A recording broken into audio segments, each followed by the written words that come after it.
Ses divisions. Dès mardi, la Turquie accueillera le 36e sommet de l'Alliance transatlantique où 32 pays vont tenter de feindre une unité disparue. À l'image du G7 récemment organisé à Évian-les-Bains, l'essentiel des discussions de premier plan auront lieu dans les coulisses lors de formats bilatéraux. Dans ce cadre, Donald Trump semble une nouvelle fois régner en maître lors du rendez-vous où il semble vouloir limiter son temps de présence. Il a déjà posé les bases lors de son discours vendredi dernier pour le 250e anniversaire des États-Unis, entre éloge de la puissance militaire américaine et approximation historique. Aux États-Unis, nous parlons anglais car c'est la langue de notre fondation. Depuis 1000 ans, c'est la langue de la liberté. Un Américain aspire toujours à la paix et à l'ordre. Et nous ne reculerons jamais devant le danger ou la menace. Nous nous battrons toujours. Nous nous battrons. Nous nous battrons. Et nous gagnerons. Nous gagnerons. Nous gagnerons. C'est ce que nous devons faire. Nous avons construit l'armée la plus forte et la plus puissante qui soit. Nous avons remporté 2 guerres mondiales, une guerre froide, et relégué les ennemis de l'Amérique aux oubliettes de l'histoire.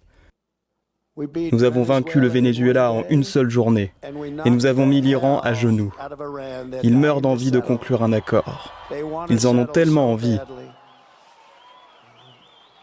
Nous leur avons accordé 1 semaine de répit pour des funérailles parce que nous sommes sympas. Grand seigneur, Donald Trump arrivera toutefois avec une image très contrastée. En effet, si son très fidèle secrétaire général de l'OTAN, Mark Rutte, a rappelé récemment que sans Washington, l'OTAN ne serait plus, le président américain arrive avec des succès bien relatifs dans la besace, à commencer par ce conflit lancé contre l'Iran. En effet, Donald Trump a donc laissé entendre que la trêve avait été décrétée pour les funérailles de Khamenei, alors qu'il avait fait la promotion de son mémorandum en vue d'une négociation de paix avec Téhéran. Si Donald Trump a prévu de rencontrer Recep Tayyip Erdogan, le Premier ministre turc, hôte de la rencontre, 2 autres discussions sont prévues, dont une avec le président syrien par intérim éternel, le fameux Ahmed al-Shara, anciennement al-Joulani, quand il s'adonnait au terrorisme, notamment avec Al-Qaïda. En effet, il semble que Donald Trump ait conçu un nouveau plan dont les néoconservateurs américains ont le secret. Les États-Unis envisageraient de confier la tâche d'aider Israël et vaincre le Hezbollah libanais aux troupes d'Al-Shara. Une nouvelle trouvaille des États-Unis qui ne manque jamais d'imagination, comme vous le rappelait le grand reporter Régis Le Sommier récemment. Quand les Américains commencent à imaginer des choses, vous aviez par exemple au moment de l'émergence de Daesh, David Petraeus, qui est un très grand intellectuel et militaire américain, mais qui avait eu cette idée saugrenue d'armer Al-Qaïda contre Daesh. En général, ça se termine très mal, ce genre de choses.